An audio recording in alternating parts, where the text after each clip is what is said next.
Hi, I am doing part of a series that is factoring trinomials using a variable where your a value is 1, meaning the number in front of the variable squared.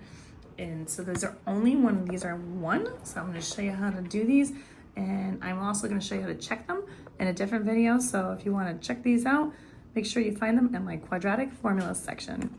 All right, so the first thing we want to do, because the setup is the way that it is, you've got a positive, positive, negative. That means that when we're trying to find our factors at our end number, which is the negative 24, one of the numbers has to be positive, one has to be negative.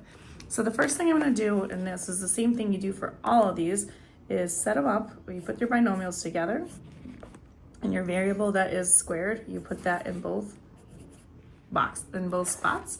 And then because this is set up the way that it is, where it's a positive, positive, negative, one binomial is going to be negative, one of these is going to be positive.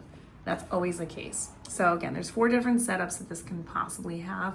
So make sure you check out the other ones that kind of show you the guidelines on that, or check out my photo video that I show all the different quick rules to figure out these topics. All right, so the next thing I want to do after I've done that is I'm looking for numbers that factor to get me negative 24. So I'm going to put negative 24 over here on the side. I always start with the 1 in itself.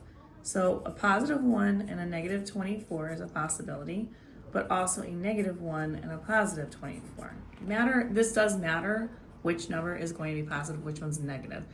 I'm going to keep going. I always usually like to do these in order. So 2 and then negative 12, or a negative 2 and a positive 12.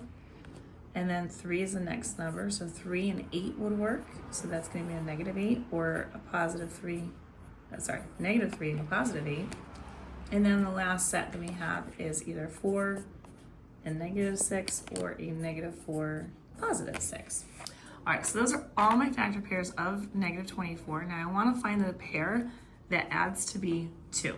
Now when this happens, you're looking for the factor pair where your bigger number, absolute value-wise, so again, we're not talking about the negatives or the positives, the bigger number needs to be the one that is the positive number in order for me to have a positive number when I combine them.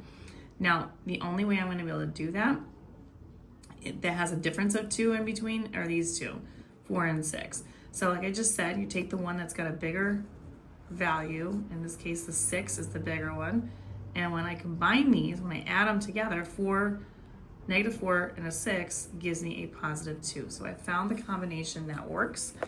The negative 4 goes in here, and the 6 is going to go in the positive one, and I've solved my trinomial. If you want more questions like these, you can find them on my YouTube, Instagram, and TikTok.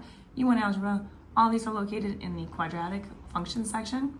Don't forget to like, share, and follow for more.